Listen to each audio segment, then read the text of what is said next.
Joe, het is tijd van check. Morgen is de best.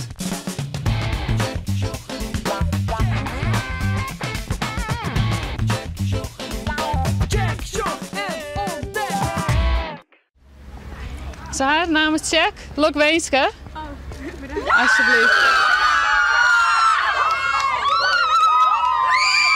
Ik ben super blij, echt heel veel. Had je het verwacht? Nou ja, toen dat ambtsbericht uit Afghanistan kwam over de situatie, dat het nog slechter was geworden, had ik wel weer wat hoop gekregen, maar nog steeds echt een verrassing.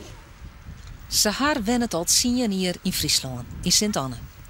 Al die tijd had ze nooit weten als ze de rest van haar leven nog wel in Nederland blijven mocht. Verschrikkelijk. Je leeft echt constant in die onzekerheid. Want je weet niet of je morgen nog bent of niet. Of je wordt opgehaald door politie om weer uitgezet te worden. En nou ja, ik ben er gewoon echt super opgelucht dat het afgelopen is. Zo nou dan weer het wel een beetje zwier, ja. Net ja, toch wel de pers, maar ik dan zeker niet. En elke keer dat het dan wat minder nijs weer, dan weer dat wel heel erg. Nou, dan weer er wel een paar dagen een beetje minder van. En dat heeft voor mij... Minister Leers van Immigratie en Asiel vond eerst dat ze haar weerom had naar Afghanistan.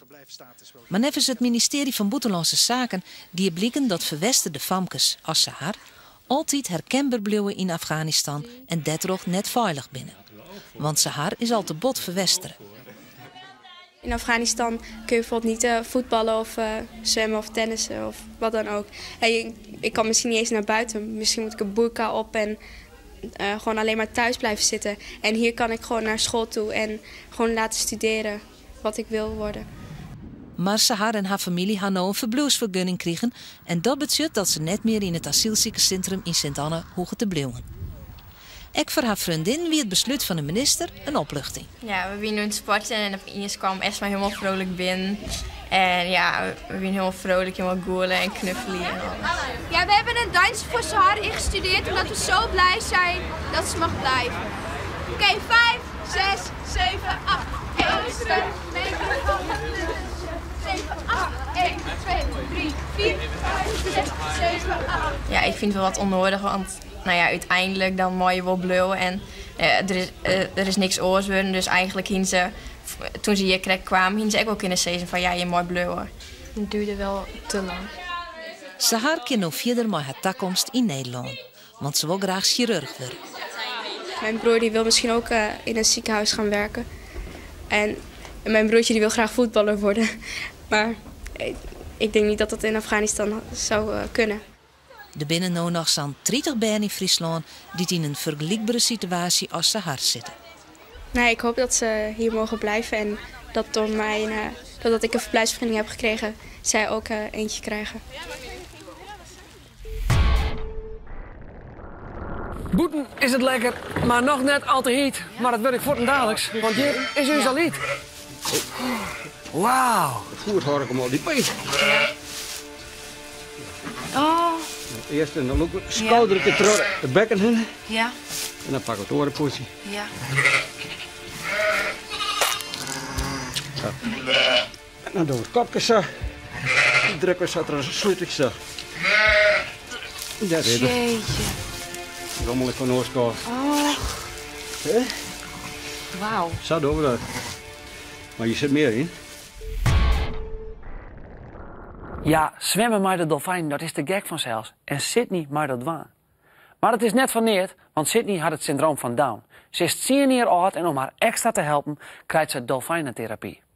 Joert voor de 6e en voorlopig de laatste keer. En...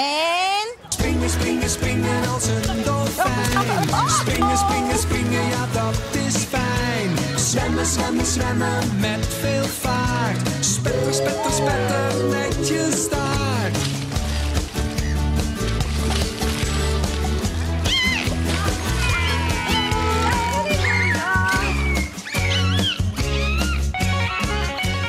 In het dolfinarium in Harderwijk wordt dolfijntherapie doen. Voor Sydney van Dijk uit Snits is het een geweldige manier om praten te leren. Wil jij de koffer openmaken? Ja, oké.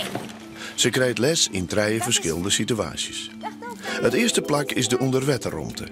Zo nu en dan komen de dolfijnen even los, want dolfijnen binnen heel nieuwsgierige beesten en willen altijd wat bladje.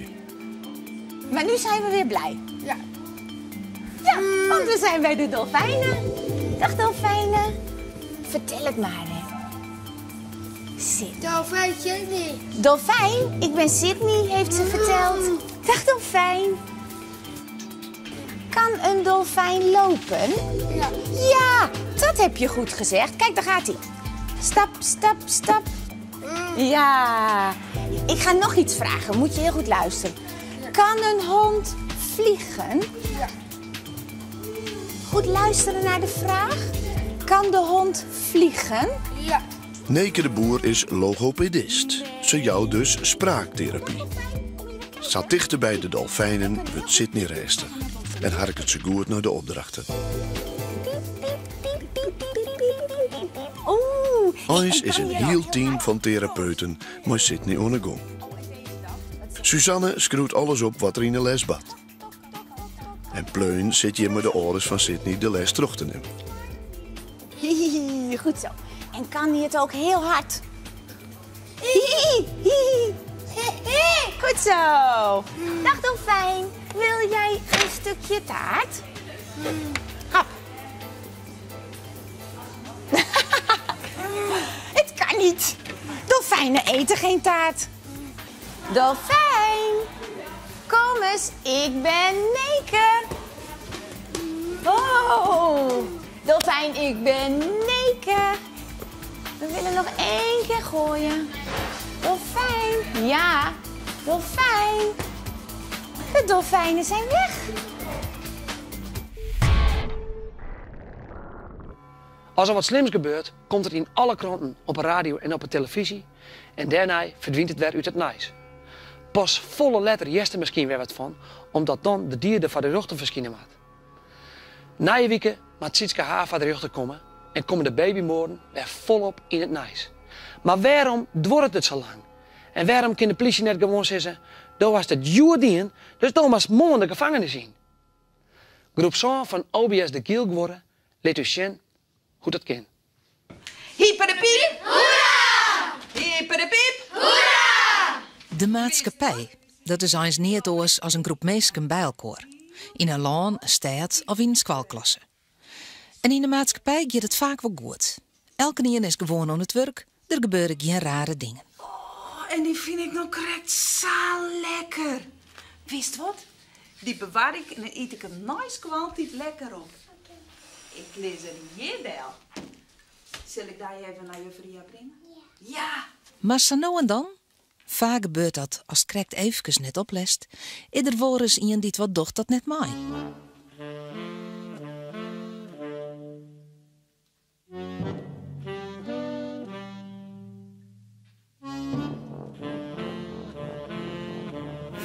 Wat er om je reep zitten? Wat je om je reep zitten? Die reep van Anne. Haar stoot dien. Ik had echt niet dien. Stoot dien. Nee. Doe? Nee. Kom door hier eens even. Haar stoot dien. Nee, juf. Haar stoot het net dien. Echt niet, juf. Wat is dat dan om die molen? Chocolade van mijn bollen. En als er iemand wat verkeerds docht, de wet oettreedt, dan moet hij een straf hebben. Dat is logisch. Oors zou elke keer maar alle verkeerde dingen doen kunnen. En wat is je op het daar? Maar dan moet er eerst onjefte dienen worden. Dan moet hij een wijze die naar de politie stapt en zegt dat er slachtoffer is van een misdieet. Of dat het denkt dat er een misdieet begaan is. De politie scroet het op en gaat daarna zelfs op onderzoek uit.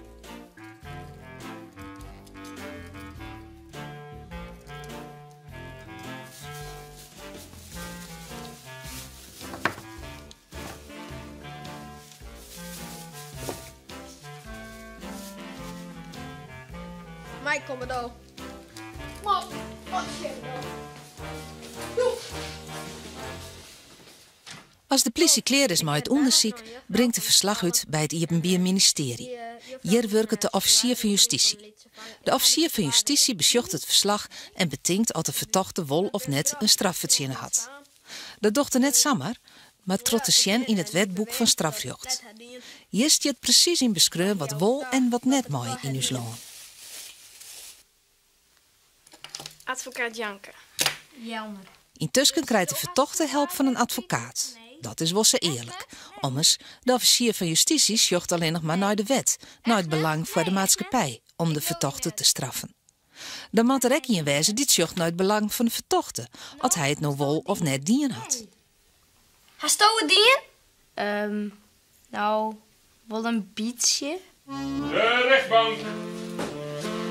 Welkom alle jaren. Ik iepen je de zitting. Joet kiet het om de zaak van de chocoladereep van juf. De vertochte is Jelmer. Dan komt de zaak voor de rechter. De officier van justitie, die nemen we ook wel de aanklager, zei wat voor straf wat er vindt dat er komen moet. Het lijkt me duidelijk dat Jelmer de reep opeten had. Het bewijs is zo helder als wat. Daarom eerst ik dat Jelmer 10 jaar gevangenisstraf krijgt. Dan is het aan een advocaat om het voor de vertochte op te nemen. Hij zal altijd bezieken om of aan te tonen dat Jelmer het net dien had, of om zaaneemde verzachtende omstandigheden te nemen. Ja, eerst zei Jelmer dat er het net dien had. Later had de Tajon dat er vol van de reep eten had. Dat hij er vanzelfs net waan mocht. Maar hij kon er niet ontwaan. Mevrouw de rechter, Jelmer, hier de maas nog geen eten had. Dat kwam omdat hij zich verslipt hier. Hij weer jongens let op bed kwam. Omdat hij zijn zusje nog helpen moest met Mario Kart. En dan is het uiteindelijk aan de rechter om te bepalen wat de straf is. De rechter moet naar alle belangen zien van alle partijen. De reep is opeten. En dat is net leuk voor juf. Daarom moet de dier de straf krijgen. Omdat het bewijs zo duidelijk is en omdat de vertochte echt Tajon had, zeg ik dat Jelmer schuldig is om dit misdrijf. Maar ik vind ook dat we de rekening mee moeten houden dat er honger hier en dus wel wat eten moest. Oors kon hij zijn werk echt net goed aan. Maar dat pleit het Jelmer net hier en daar vrij. Het wie om zijn eigen schuld dat hij honger hier. Dan moest de jongens maar net zo lang Mario Karten. Daarom veroordeel ik Jelmer een straftaak van het waarom betel je van de reep en een weekenlang de klasklimaatje. Ik sluit de zitting. En zo werkt het uw strafrecht. De officier van justitie beziekt om de vertochte in de gevangenis te krijgen om de maatschappij te beschermen. De advocaat helpt de vertochte en de rechter moet uiteindelijk de straf bepalen. Dat is de eerlijkste manier om tot de eerlijkste straf te komen.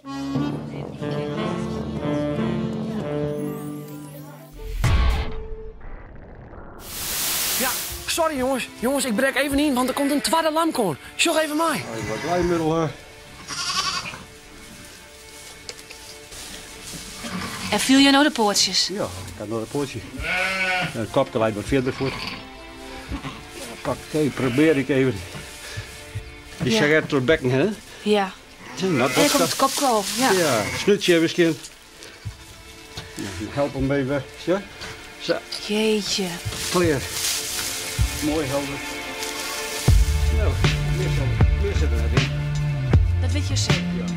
Maar je vierde het nou? Ik stond erin, dan je zei kom je dus geen hoor. Ja. Nou, even maar de mem toch. En waarom lissen jou de lampjes nou bij de mem? Wat zie je hoor? Waarom lissen jou de lampjes nou bij de mem? Zij gaat gelijk voor zwaartje. Ja, hij maakt zijn besluitje, hè. Dat is heel leuk.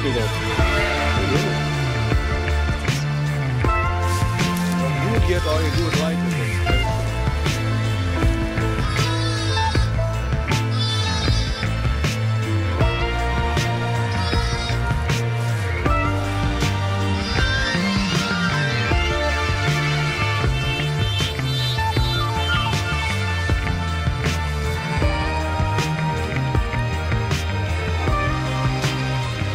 Nou Reinoud, hartstikke jongen toch? Wie net geweldig? Maar dat wie in je lampje en jou aan een heel soort lampen, toch? Ja, ja. En hoeveel haal jou er hier? Op het moment meer dan 100. Ja. Meer dan 100? Maar er komen nog meer natuurlijk. Ja. En die willen alle in deze maand bennen? Ja, die werden in deze maand geboren, ja. En hoe zag die eerste uren van zijn lampje eruit? Ja, ten eerste even een beetje stuntel in. En, ja. Maar vrij gauw na een jaloerke, dan steert er al mij maar rekenen. Dat is toch heel snel? Ja, want ze zijn op zoek naar melk, hè. Dus, daar is er toch gewoon niks omheen en het oerkop zit. Want je wil drinken, ja. Die lampjes zijn ook nog pieplieds. En hoe ziet hun tiert nou uit de komende tijd? Ja, als je geen mooi groeien natuurlijk. En gaan ze dan naar het loon in of blijven ze binnen? Ja, nee, ze gaan het loon in. Ja. En dan, hoe lang wordt het nou voordat zo'n pieplieds lamke zo'n joekel wordt van een skip, zodat we hier Ja, dat wordt wel oordeeld, denk ik. Maar zo lang heet ze dan vaak net. Hoe zo net? Dan gaat het meestal wel jaren voort, want ik ken het al je net bewaren. En waar gaan ze dan heen? Meestal voor de slacht. Ja. Ja. Voor de slacht? Ja. Wanneer gaan ze dan voort? Oh, ik denk van augustus, september in die buurt. Oh. Dan ben de eerste lampjes op de kleer. Maar vind je dat net heel zielig? Ja, ik kan het al je net horen. Ik zou net weten waar ik al je me heen, maar dus je moet wel gewoon voort. Dus oer en jel hier dan... Ja, denk jel hier dan... dan ben ik wel gewoon van slachten, ja. Goh. Ja. Ja. Zullen we nog even bij ze zien? Ja. Hoe het nou met ze gaat? Ja, ik denk dat ze wel stenen. Nou al? Ja, toch ook al. Nou, ja. kom. Leuk. Ja, dat is jou even. Ja. We hebben een lampje die we krijgen te worden binnen, ja. Ze stenen nou al? Ja. En als de boeren hadden alle gekkel dronken. Die haal dronken bij de nem? Ja. Ja, de intentie op voortdruk en te brengen. Dat je toorst dat ze geboren worden. Ja. Dat is het eerste wat ze doggen, is dus op ziek in naar... Nee, je roer, naar het tepeltje om melken te krijgen. Wauw. Ja. Dat is instinct van dier. Ja.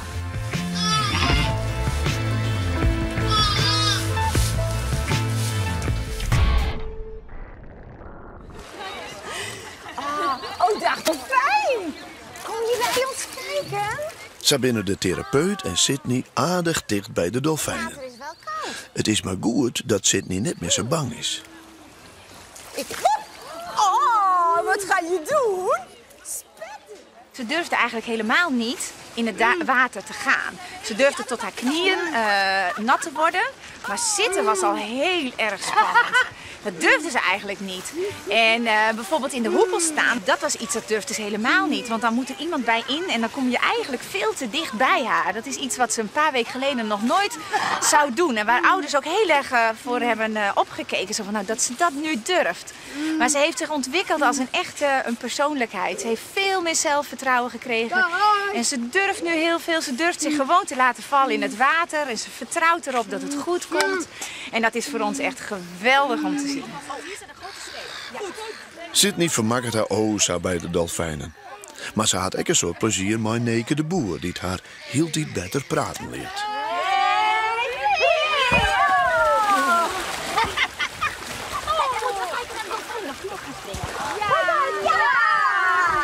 De ouders van Sydney weten één ding heel zeker. We gaan op herhaling ook, dus we komen volgend jaar weer. Ja. Ja. Dus dat is het zeker waard. Als wij zien met de volgers nu oplevert het wel. Absoluut. Onder de douche. En hoe gaat Sydney bij het afskiën om met haar favoriete therapeuten? Juist. Zo. Hi, my name is Mark Sanchez. My trick today is going to be a half-court shot.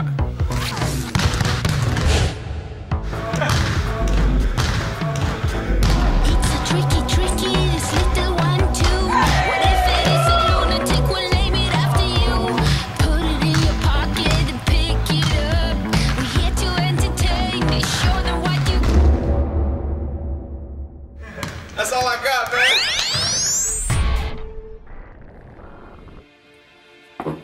Ha, Lied! Best wat ijsziekje? Nee, Reinoud, de ijziekenstiert is voorbij. Maar de maaitiert is echt de molletiert. Wist je dat? Kom maar mij.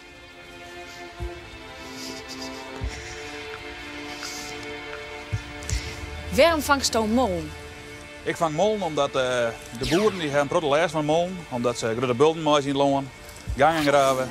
En daardoor komt er een heel grote modder in het fretten van de koe, vooral in het gas. Hoe dan? Hoe komt het dan? Nou, vooral door het meen. Als Ja. de boer meent en het gas in de stal brengt, dan komt er een grote modder mooi. En dat wordt boeren leven net.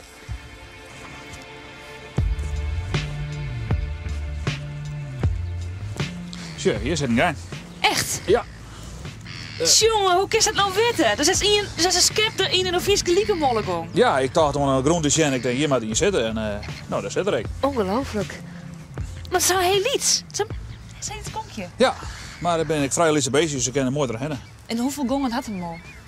Nou, een mol die maakt een heel territorium. Door het loon, over een 400 vierkante meter ongeveer. En er mag 3 gangen. En dan mag er sowieso een hoofdgang dat er om zijn hele territorium heen kan. Die rent er omheen. Die rent er wat omheen. En daar controleert er elke dag sowieso 1 of 2 keer dat er heen. En dan heeft er nog een heel grote jagergangen, die zitten tussenin. En daar vangt er de meeste wierms en de kevers en larven wat er uit. En hij heeft dan altijd een paar gangen naar het water. Of naar een jippergreppel of naar de sleet. En kunnen we nou hier een klem zetten? Ja, hier is een mooie klem zetten. De gang die gaat die kant, of hij komt daar bij. En dan zet ik altijd in 2 kanten een klem. En dan is me correct van welke kant de mol omkomt. En dan hebben we hem te pakken als het goed is. Hier heb ik een mooi klemke, het is een trierklemke. Nemen we dit. Ja. Dan komt dit mooie, span ik hem iepen. Zo. En dan komt het moltje er straks omhoog erin en dan is het.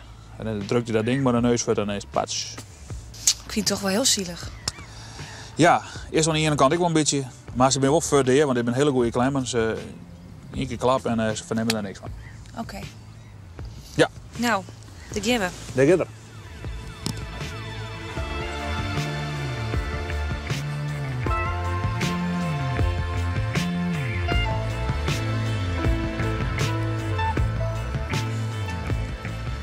Nou, hier is het.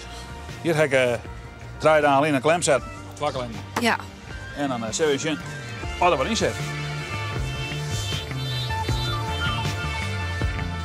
Nou, zie je het. Oh, ja. Hier is het. Ja, ik zag het. Ja. Goh. Kom maar dan, boy. Wat is het eigenlijk een mooi beestje, die mol. Prachtig, hè? Ja. Ja. Want hij heeft een hele mooie vacht, hè? Ja, zeker. En die vacht die kan ik voor u en achter u bewegen. Meestal die kan je het hier niet strikken, maar dat kan bij een mol net. Die gaat alle kanten mooi. Oh, super zacht. Ja. Hoeveel vangsten nou op een dag? Nou, dat varieert. Het is in deze tijd van het jaar vangen we heel protten. Ik heb nu in maart alleen nog een goede 400 vangen al. Zo, 400? Ja. Wat een hoop. In de zomer als het hartstikke droog is en in de winter dan is het een stuk minder. Maar wat verder, hè? Ja. Want er is nog meer. Zeker. Daar is nog je. Daar gaan we. Ja.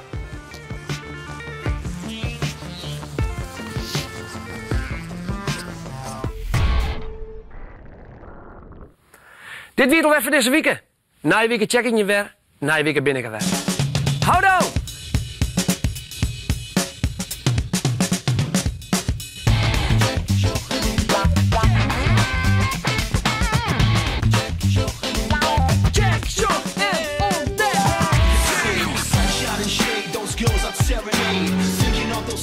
Chicks that misbehave, hoping that those days would go on and on forever. Every day something new, just friends.